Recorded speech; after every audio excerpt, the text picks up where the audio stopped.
Genetics of life എന്ന് പറയുന്ന ചാപ്റ്ററിൽ ഒരു ഇമ്പോർട്ടൻറ്റ് ടോപ്പിക്കാണ്. അതായത് ഇവിടെ നിങ്ങൾക്ക് ക്വസ്റ്റ്യൻ കാണാം, what are DNA nucleotide and draw it's structure എന്നാണ് പറഞ്ഞിരിക്കുന്നത്. അപ്പോൾ എന്താണ് നമ്മളോട് ചോദിക്കുകയാണ്, ഒരു DNA ന്യൂക്ലിയോടൈഡ് എന്ന് ചോദിച്ചു കഴിഞ്ഞാൽ നമുക്ക് പറയാം അത് നമ്മുടെ DNAയുടെ ബേസിക് യൂണിറ്റ് ആണ്, അല്ലെങ്കിൽ ന്യൂക്ലിക് ആസിഡിന്റെ ബേസിക് യൂണിറ്റ് ആണെന്ന് പറയാം. ഇനി അതിന്റെ സ്ട്രക്ചർ വരയ്ക്കാൻ പറഞ്ഞാലോ, ഒരു ന്യൂക്ലിയോടൈഡിന്റെ സ്ട്രക്ചർ ആണ് നിങ്ങൾ ഇവിടെ കാണുന്നത്. അപ്പോൾ ഒരു ന്യൂക്ലിയോടൈഡ് എന്ന് പറയുമ്പോൾ അതിന് എന്തൊക്കെ ഉണ്ടായിരിക്കണം, ഒരു ഷുഗർ ഉണ്ടായിരിക്കണം. ആൻഡ് ഇവിടെ DNA ആയതുകൊണ്ട് നമുക്ക് ഈ ഷുഗറിനെ എന്ത് വിളിക്കാം, ഡിയോക്സി റൈബോസ് ഷുഗർ എന്ന് വിളിക്കാം.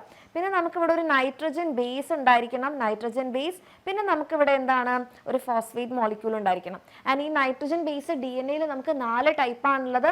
എഡനിൻ വരാം, ഗ്വാനിൻ വരാം, അതുപോലെ സൈറ്റോസിൻ വരാം, തൈമിൻ വരാം. ആൻഡ് ഇവരുടെ പെയറിംഗ് ആണെങ്കിലോ, എഡനിൻ എപ്പോഴും double bond with thymine, thymine എപ്പോഴും ഡബിൾ ബോണ്ട് വിത്ത് എഡനിൻ.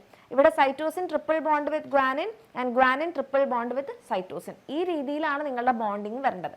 ക്ലിയർ അല്ലേ?